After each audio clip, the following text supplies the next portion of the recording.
You know, proud of our team, the way we competed in the game. Like I said, I like this team. We're not perfect.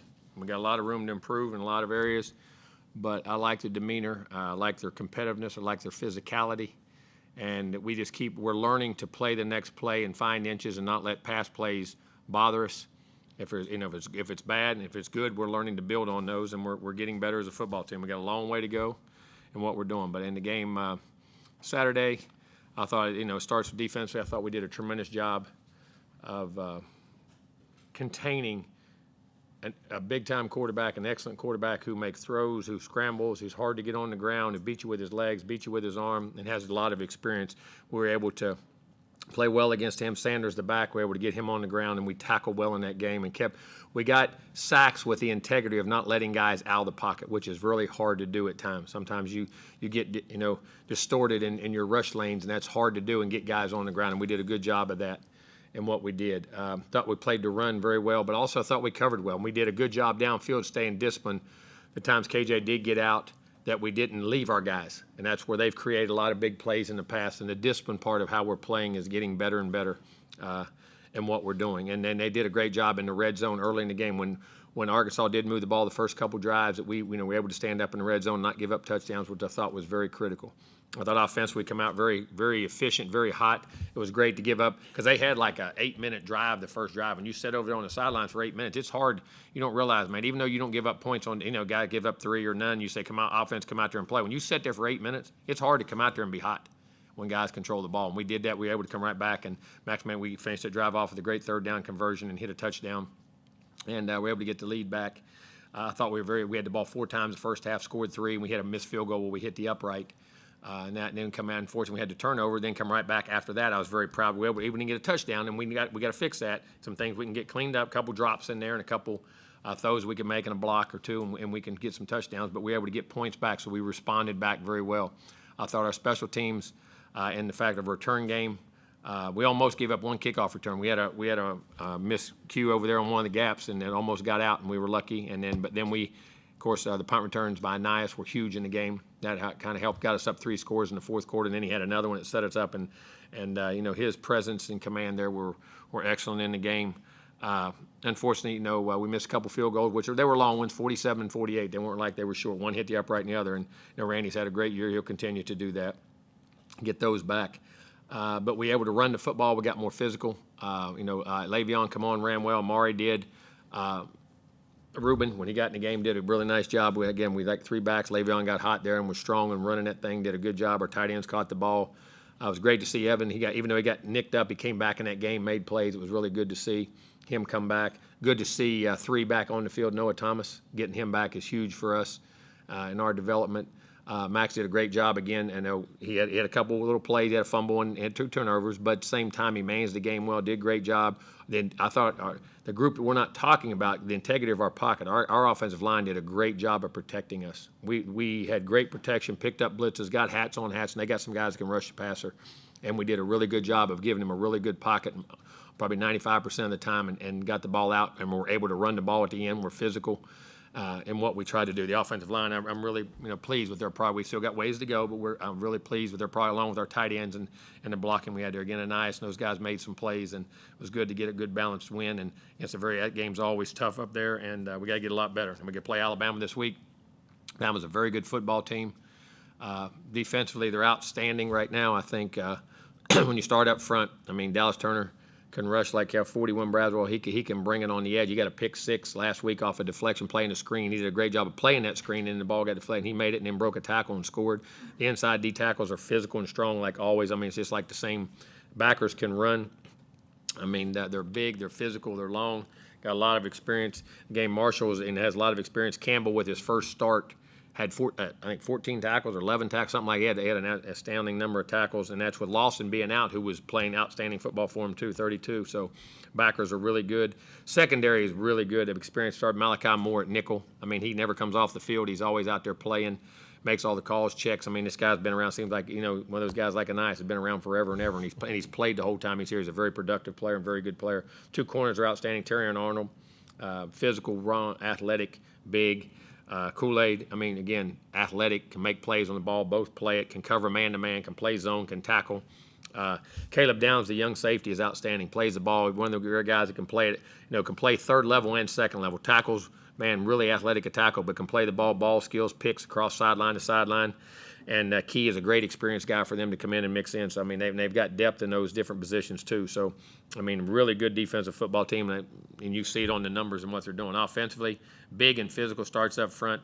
2 tackles are athletic. Let's say Caden Proctor, the young freshman, is really a good player. He's coming on. Latham, we've known for a while, is as good as anybody in the country probably.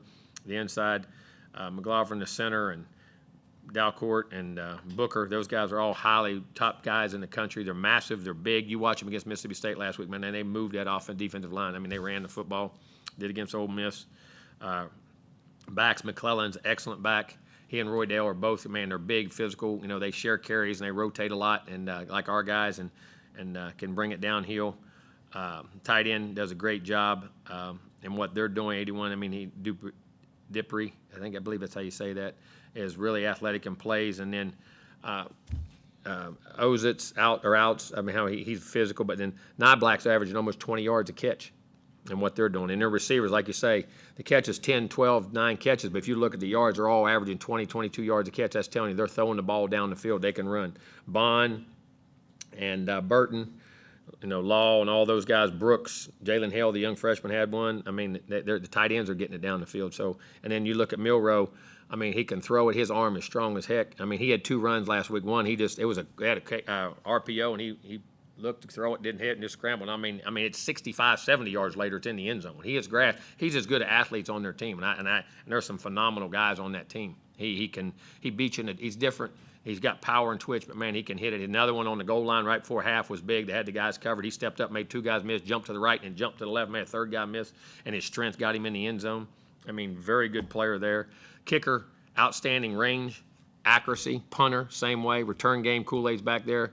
Him and Seven, those guys in the return game. So, they're a complete football team. They're a very good football team. We're going to have to play better than we're playing. We have to, as far as improving our mistakes, and not that we have to jump up. We got to get better each and every week. That's our goal. We have to improve, and we have a good football team. We need to worry about us and prepare, and look at what they do and be able to prepare against what they're going to be able to bring in here, which is going to be a very big, strong, physical football team and has skill. And like always, Coach Saban's a great coach. They do a great job with the staff, and it's about we have to go in and prepare well and get ready to play a great game and play another SEC. And I say they're double whammy games because it's an SEC game and it's an SEC West game. So, I mean, it counts double. And, this is the next game, so it's the most important game we have. Question? Second row on the right. David, you start us off. Jimbo, you talked a little bit about Jalen Milroe, but he's different running quarterback than what you saw with KJ and then Peyton. Can you talk a little bit about Peyton Thorne, how the difference? Well, I mean, he's as fast as anybody on their team. I mean, when this guy hits grass, I mean, a lot of those quarterbacks you can run down or there'll be big chunks of yards. You know what I'm saying? This guy puts balls in the end zone. I mean, he's like your tailback or your best receiver hitting grass and running away from you.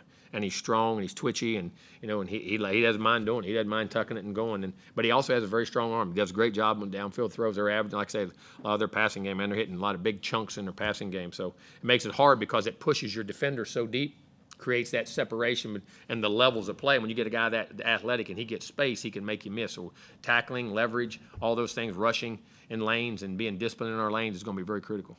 And also Le'Veon Moss, a couple of really big games. Talk about his growth. Love what he's doing. He's getting healthy. Got twitch, got power, explosion, consistency, catches the ball.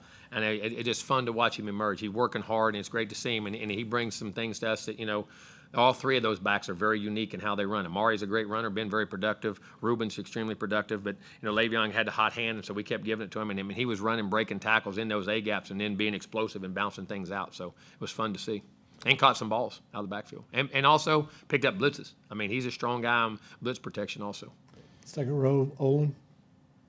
Hey, Jimbo, you made it very clear in the past that you want your guys to approach every game like they're nameless, faceless opponents. Mm-hmm. But isn't there a certain human nature that would look at playing Alabama and think of it as not if you understand what success is about and understand what winning and how you have to prepare. I mean, if you can get distracted by that and listen to the clutter and listen to all that stuff, you can. But what you got to focus on when you learn that you have to control yourself. There's nothing we can do about Alabama is Alabama, and they're a great team. What we have to do is get prepared to play Alabama and whoever you're playing, because each game is a big game. I know that sounds cliche, and it does because the public always says these things, and I get it in the media. I get where you're saying that, but as a player, as a coach, you can't do that. I mean, it's that simple, and I don't mean that in any disrespect to them, but you got to control what you can control, and it's the next game and how you prepare, and you prepare for them like you would anybody else. You mentioned, even though they don't have a lot of catches necessarily, that the yards per catch, and how much of a is that a concern for your secondary, and are you concerned about the play no of the doubt, secondary? because listen, they're so physical in the run game. You got to commit guys to the run. You got to tackle well. You got to plug. And the play action game and what Milroe does on nakeds, boots, or the hard play action game, getting that the separation between second level and third level and those big holes. And then Bond and Burton and those guys, when they catch the ball, man, they run away from you. Even not the tight ends run away from you. You know what I'm saying? They have great speed. So you're hitting those chunk plays, and then they're turning into explosive big plays on down the field. And that's a very hard thing to defend. Down front, Cole, and then we'll go to the back middle. Jimbo, you have film on Jalen just because of the season, but knowing the experience of playing him last year, does it give you a starting point of where he's improved from last season to this year? I just think the overall comfort of, I mean, you see him checking down, and his, like I say, sometimes when you're a young guy and you're really athletic, when you commit to run, and he hurt us last year with some huge runs in that game. I mean, he really hurt us with his legs. And I mean, guys, when you always see them when they're young, they'll take off, and man, that ball will tuck, and then they're looking at themselves like a running back. Where I see him doing things now, where he's doing a really good job. He's breaking the pocket, but that ball isn't being tucked. It's still in the throwing position with the eyes up as he's attacking the line of scrimmage and still distributing balls on down the field in big plays once he gets out of the pocket, once the secondary commits to him. So I think it tells you the game is slowing down a little bit and he's more relaxed. He knows he has to escape, but at the same time, he knows there's still more on the play that he can have. He doesn't always have to run. And then all of a sudden, he'll take off and run. I mean, I see those things. His accuracy's getting better. The ball's getting out quicker.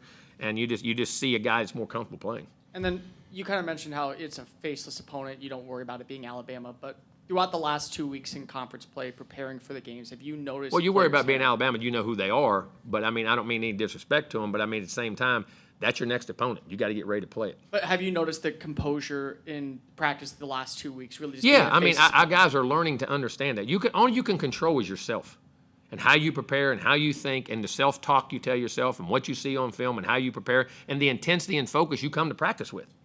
And, you know, because you can go through as I say, go through the motions. Sometimes you're not there. You got to be there in practice. You got to be vested that, like, you know, the old Michael Jordan say that every play for him in practice was for the NBA title. That's why he could do what he did at the end of games. You got to buy into that and that mentality that how important it is. And then, of course, it's Alabama, who's a very, very good football team.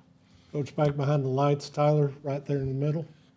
Jimbo, the past couple of years have been really close with the Alabama game. What is it like as a coach, game planning for and then coaching against Nick Saban? Oh, very hard because they're sound and listen. You know, you can see things on film. You'll get in the game plan time and say, you know, that formation we can get this, and there's things there you feel very comfortable about. The thing about them, when you look about them, whether it's offensive, they give you nothing. They don't give you play. I mean, they're that front. Well, where do we get the advantage? We're going to have to, as I say, you hear me say, when you have a good team, and when both sides do it right and guys beat guys with great technique, great play, because they're all lined up in the right place. And a lot of games and a lot of plays are made because the other team makes a mistake. There's a hole, a misalignment, a misread. You know, that's what majority of your big plays in ball comes from. You know what I'm saying? With Alabama, you don't see that. Guys are always in the right place, the right time, with the right leverage, in the right situation in what they're doing. And so you have to earn, and you know you got to do things right yourself. And if you are not lined up in the right things and doing the right things with the right calls, whether it's protection or how you're fitting runs on defense, that they're going to exploit you. They make you, because of how well they're coached, to be well coached and play well yourself. Don't give things away, because as soon as you do, they capitalize on them. And then going into a game like this and this important, you're saying 2-0 in the SEC West, both teams. How big is confidence level of the team going into a game like this? Well, I think, you always want to be confident. Hopefully we're very confident. We've won a 3-game, we're 1-1 right now. We've won 3 in a row, and we've won 2 SEC games, one on the road, one here that were very tough. And I think anytime you have success and you go through those things, you get confidence that, because, I know I can fight through that. I know I can fight through adversity. I know I can play against these types of people. And, hopefully it's very good. And, it seems to be good. Our players believe in themselves and what they're doing and what we're doing. And hopefully we'll carry it in practice and into the game. Down front, Brent, and then we'll go to the back, Chip. Going back to the Demetrius Crownover recruitment, Ernest has obviously helped y'all out a lot too. How much of that kind of goes together, and how much does that help to have Ernest here when you're recruiting? Well, Demetrius? anytime you got family, put it this way, if you had two kids and they could both go to the same place and get a great education and be at a high quality, and have a future, it'd be easier. You know what I'm saying? I'm gonna tell you something. The Crownover family is a phenomenal family. I'm gonna say that right now. They are tremendous. They're tremendous kids, and you can tell because they're raised very well. Their parents are great, and both those guys are talented. And you got two guys there who don't complain. Ernest could be, he's played some and not some, but his role is growing more and more as it's been here, and he's got, 2 big touchdowns for us in huge games. He comes in those situations, blocks, and just high collar, and on special teams, high character young man. And Demetrius, who is a guy who, I knew would be a little bit of development. He come as a tight end, but I really felt he could be an offensive tackle. I thought his size and his growth, and I keep saying this, guys, this guy is athleticism and length and power, and he's growing into himself, and the patience to do it and to accept the roles. This guy's going to be one heck of a football player before he leaves Texas A&M, and I truly believe he's going to play on Sundays for a long time. I really do. I mean, he has evolved, he's developed, and he's like the old school guy. Listen to coaches. He believes in what you tell him, how he tells him, and I don't mean that they don't, but I mean having patience. You know what I mean? And patience is a virtue, and letting yourself develop. We all kids want to hurry up and be NFL players, which is great, but be one when you're ready. You know what I'm saying? The object isn't to get there, it's to stay there. And you got enough. You're grown enough, you're mature enough, and you got enough tools in your toolbox to stay there. You know what I'm saying? And development, and that's what I've been very proud of him. And he's been one heck of a teammate, and he's playing really, really good football right now. Another guy who seems like he was raised right, Max Wright, going back to, he starts here as a defensive lineman, is willing to switch over. If you could just speak to what he's meant. You have those conversations. I don't ever make guys switch. But I see, been in it a long time and have conversations with them where I see that their value could be greater and their future could be greater. And then the guys have to trust and believe in you. And you try to give them past references of guys that have had that. And I've been fortunate enough to have some guys listen in the past at different schools that are, became first-round draft picks. You know what I mean? And these guys all were willing to do that. And also says of their character and trust in what we're doing here. But then their ability to go learn a new position. It's not like it's, all right, you got the ability to do it, but it's a whole different thought process. It's a whole different mentality. It's a whole different skill set. You know what I'm saying? And so for them to go do it and be as productive as they are on both of those guys, it's been awesome. And Max has been tremendous for us as a leader, as a player, everything. Coach, we'll go back in front of TV row, Chip, and then Travis.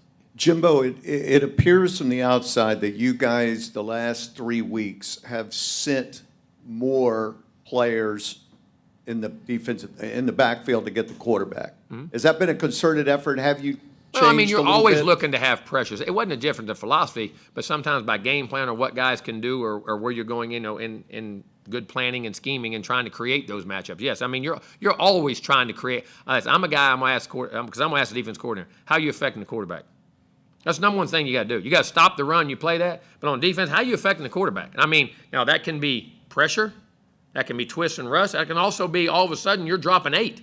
You're only rushing 3 and giving him a different look and making him hold the ball. Or you're staying in cover 2 and on the snap of the ball, you're rolling 3. You're rolling cloud. You're rolling. I mean, there's a lot of ways to make the guy hold the football and get there. And then you got to evaluate, 2, what is our front compared to their line and where can we create the mismatches in the one-on-ones? And can we get home with, if you can get home with 4, if you can get home with 3, guys, I know that sounds crazy. You want to pressure. If you can get home with 3 and protect yourself, that's great. If you can get home with 4, it's great. But then sometimes you got to do it. I think the mix and the continuity that we're mixing it with, I think is very good. But it is a concerted effort because I'm always going to push coordinators to do that because I know on our side that makes you have to adjust, adapt, and do things on your own on offense. Have you spoken with Max about running and how he runs and getting down without taking away that competitive spirit? Oh, yeah, we always do. Smart.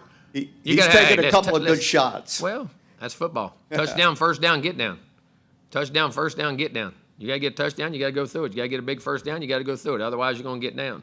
And then everybody starts to slide. I think, and I believe this, guys are less vulnerable when they go forward with their shoulders forward. I don't believe it. The slide, for one, they don't pull off. And then guys then the referee say, they were trying to. But you're exposed and your head's exposed. I believe, and I always believed this when I played. I never slid. I always went head first. And now you can dive in spots. You can dive down and protect yourself and protect the ball.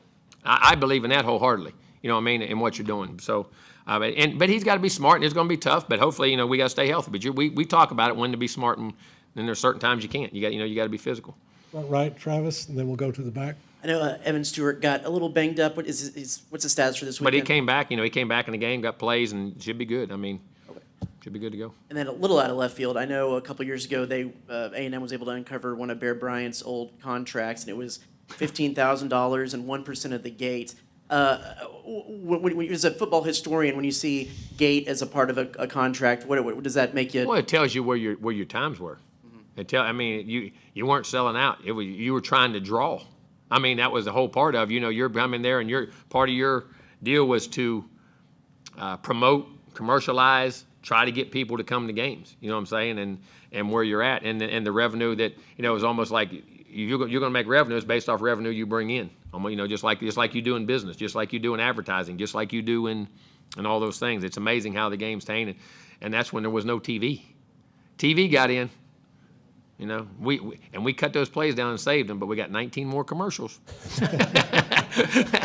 I joke about but I mean it's just amazing how TV and all that's changed, and those are neat to me to hear. And I can remember when Coach Bowden went to Florida State in 1976. He made $37,500, and there was a bunch of faculty protested he made too much money. It was way too much money to give to a football coach. And look what it turned out to be for Tallahassee and Florida State. I mean, we made $37,500. That was 1976. Coach Bryant's would have been, what, 56? 54. 50. I mean, well, I was saying last year, 54, yeah. 15,000. So it went up 22,500. Coach, we'll go back to the lights on the right, Ben. Amazing.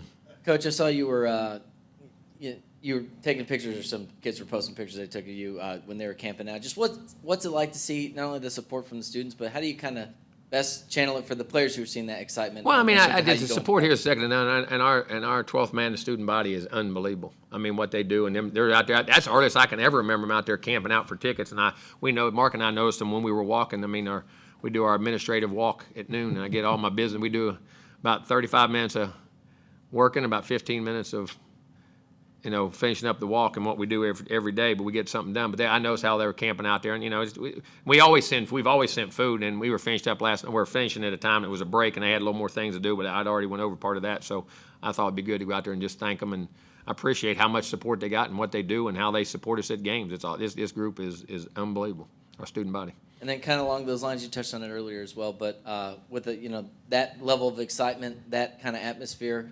I know you talked about, McKinley talks about it too, you guys don't change, the opponent does in those environments in terms of handling that big moment. But how do you, I guess, try to instill that? It seems kind of counterintuitive, right? Well, it is, but like I say, it's amazing how a guy will, when you're really locked in. I know this sounds crazy. You hear the noise, but when you're focused and into things, sometimes you can't. I mean, I know that sounds crazy. You hear guys play all the time. You feed off of it and you go off of it when it's time. But there's a focus ability as an athlete that you have to.